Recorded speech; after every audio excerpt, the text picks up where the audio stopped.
قائد بین المذہب امن کونسل دائی اتحاد بین المسلمین اور سفیر امن شیخ اعجاز احمد رضا نے سوشل میڈیا ایکٹیوسٹ سے ملاقات کے دوران کہا ہے کہ ڈیجیٹل دہشت گردی پاکستان اور سلامتی کے اداروں کے خلاف دشمن کا ایک بہت بڑا ہتھیار بن چکی ہے، جس کا سختی سے سدباب وقت کی اہم ضرورت ہے۔ محب وطن سوشل میڈیا ایکٹیوسٹ کو معاشرے کا حسین چہرہ قرار دیتے ہوئے ان کی قومی خدمات کو خراج تحسین پیش کیا۔ شیخ اعجاز احمد رضا کا کہنا تھا کہ ایام محرم الحرام ہنگامی حالات یا کسی بھی حساس معاملے میں بغیر تحقیق معلومات کو شیئر اور وائرل کرنا انتشار مذہبی کشیدگی اور امن و امان کے مسائل کو جنم دے سکتے ہیں، جس سے شرپسند عناصر اور دشمن قوتوں کو ملک کے امن و استحکام کو یقینی اور نقصان پہنچانے کا موقع ملتا ہے۔ زور دیا کہ حقوق کو ذمہ دار اداروں اور حکام تک پہنچایا جائے تاکہ بروقت اور منصفانہ کارروائیاں ممکن بنائی جا سکے۔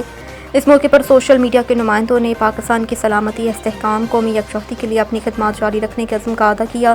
شیخ اعجاز احمد رضا نے پاکستان کی سفارتی کامیابیوں، عالمی امن کی فروغ اور اہم بین الاقوامی پیش رفت پر فیلڈ مارشل سید عاصم